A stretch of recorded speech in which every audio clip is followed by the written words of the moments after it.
You'll agree with me that when you live paycheck to paycheck, it's nearly impossible to get ahead financially.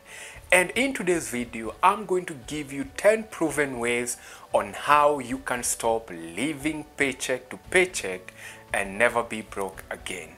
Welcome to Financial Creatives. My name is Alex Mwangi, and if you're new to this channel and you want to learn how to master your money and increase your income, consider subscribing and don't forget to hit the notification bell so that you can receive a notification every time I publish a great video just like this. Before we get to the meat of this video, I'd give you the 10 ideal steps on how you can get out of this cycle.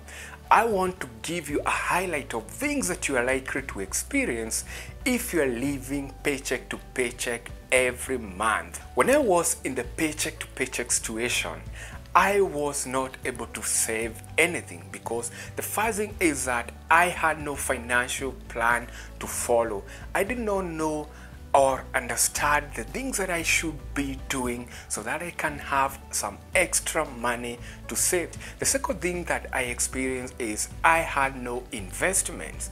Remember, when you don't have anything saved, you have nothing to invest. So when you're living in this situation, most likely you'll not be able to invest. The third thing is that I found myself going into debt more and more because remember, you're broke at every end month. How do you manage to seal this hole? How do you manage to get some money, some extra income to cater for the rest of the month? So the next best possible way that I could do was to borrow, maybe take an advance or tell a friend to lend me 2,000 or 3,000. The fourth thing that happened to me was I was stressed up. You'll agree with me that if you're living in this situation, there is a kind of stress that creeps into you. You're not sure of tomorrow, neither are you sure of what might happen next. So being stressed up is part of this equation. The fifth thing was lack of confidence. You see, when you have money with you or your wallet has something, there's that warmth that comes along with it. And when you are broke, you feel like even your cat don't like you. The neighbor's dog start barking at you and you wonder, oh, even the dog knows that I am broke. You fear even going out because if anything happens, you have no idea how you are going to settle that bill. With that said and done, let's head to the 10 things that if you do them religiously, you are going to break this brokenness or paycheck to paycheck cycle and start living a more fulfilling financial life. The first thing that I did was I owned up to the situation. You see, when you are in this mess, you are likely to blame it on the government, on your family, on the environment, or even on your landlord.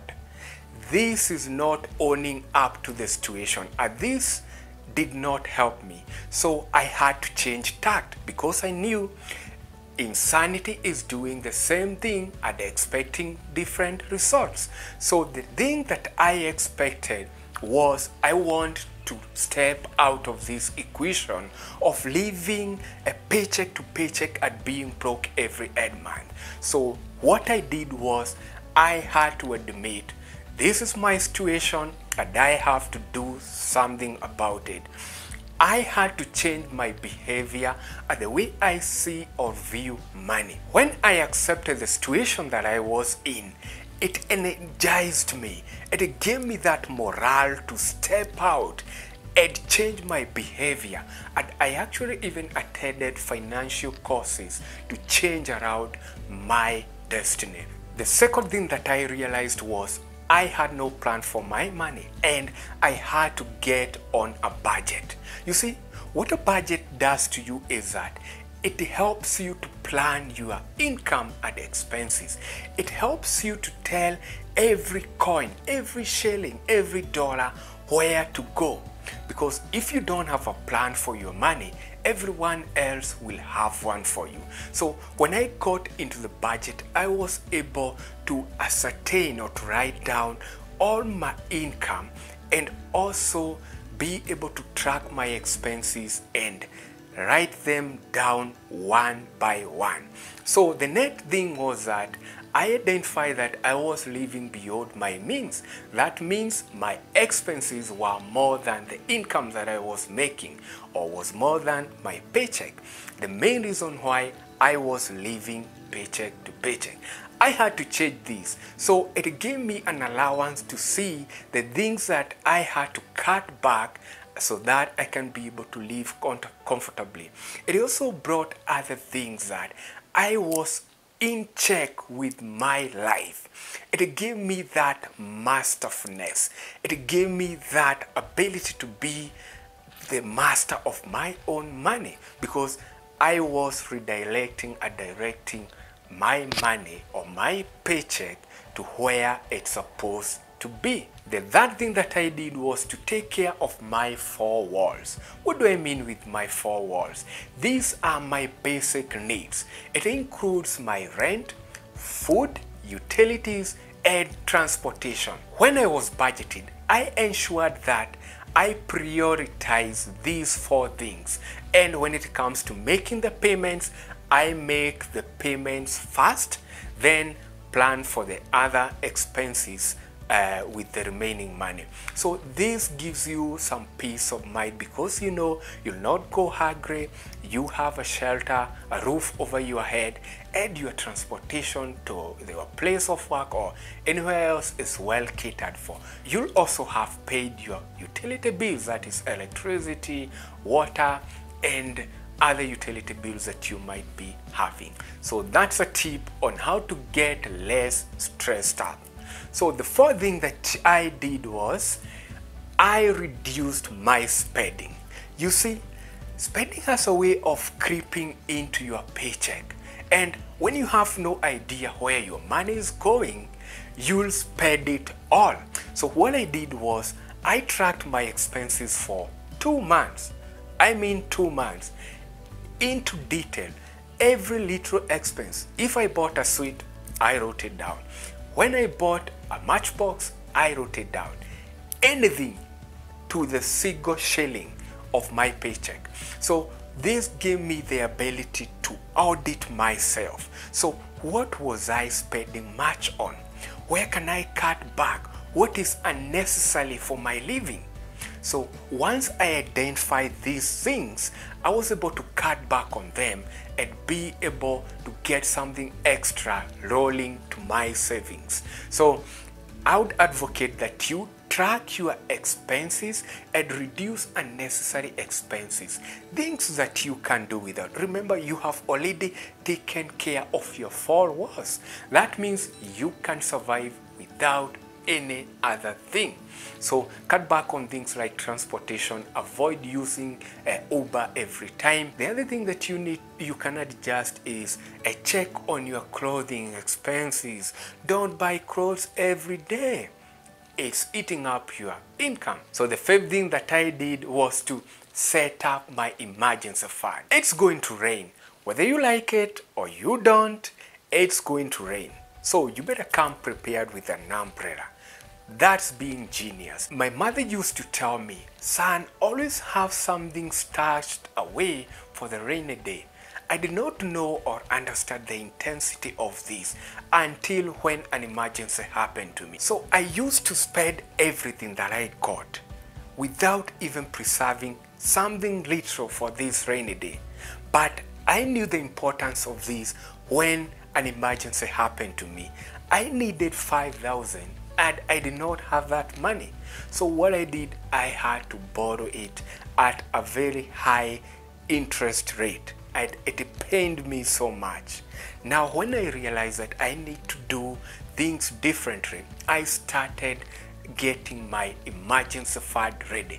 Remember, I have a budget now, and also I have reduced my spending. So I was able to divert some income into my savings fund, and luckily enough, now I have a starter emergency fund and I can face any emergency that might come along my way. The number 6 thing that I did was to start paying off my debts.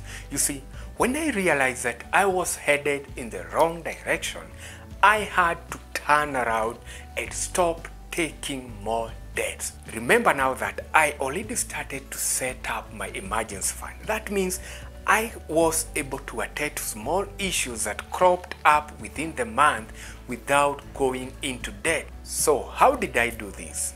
The first thing that I did was to list all my debts from the smallest to the largest. Then I started attacking the smallest to the largest debt using the method known as snowball method. I did a video here on how you can effectively pay your debt fast. Kindly check it up there so that it can help you pay off your debts. The 7th thing that I avoided was lifestyle inflation. This is equivalent to more money, same money problem. You see, lifestyle inflation happens when you increase your household expenses when your income increases. This is characterized by behavior whereby if you get a salary increment, you are likely to upgrade that vehicle or move to a high rent house. You're also likely to change your dressing code. You start buying branded or designer shoes and handbags, or you even start hanging in a different expensive joints. You join expensive members only clubs, and you want now to go for a much bit exclusive holidays, and suddenly your entertainment budget is inflated. If you're doing these things, you are suffering from lifestyle inflation, and you need to stop it because it will save you much money. So what I did was, when I avoided these things, I ensured that if I got some extra income, I channeled it to savings without significantly increasing my household or my expenses. The 8th thing is, stop trying to keep up with the Joneses. Here's the truth about the Joneses. They are probably broke and busy trying to keep up with someone else. You see, the lifestyle nowadays is all about frozen on Instagram, on Twitter, on Facebook, how people are having exclusive holidays, and you can sometimes fall into this trap of feeling left out and you want to do the same things that they are doing. Please stop. Live on your lane. Have a financial plan and stick to it. As I have told you, they are probably broke and trying to keep up with someone else. The thing that you need to know is that accept where you are. Accept your means and work towards improving your means. Don't sabotage your financial plan so that you can start living like someone else. That is, stop keeping up with Joneses. The 9th sure way to stop living paycheck to paycheck is to start a side hustle. I did a video here on 20 side hustle ideas that you can start today to make some extra income. So what I did was that when I realized I was in this broke situation, I had to increase my income. So I started online writing. Online writing, I worked with Upwork to make some extra income whereby I was acting as a freelancer. After that, I went into affiliate marketing, and that's what I've been doing up to this moment. So having a side hustle that is giving me some extra income gives me the energy, the muscle to get ahead financially. So go ahead and identify your talents and your ability. Use your skills to generate some more income. The 10th thing that you should do is to get an accountability partner. You know, we are used to prayer partners, but we have never thought about getting financial accountability partners. This will come in handy because this is a person who will keep you on your toes. An accountability partner can be your spouse, your girlfriend, your brother, your sister, or even your best friend.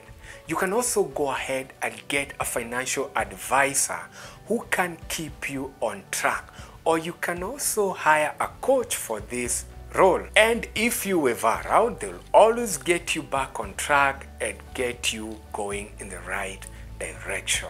I believe you have derived value from this video, and I can't wait to have you on board with this plan. Please start changing your behavior towards money. Start doing things differently if you want different results.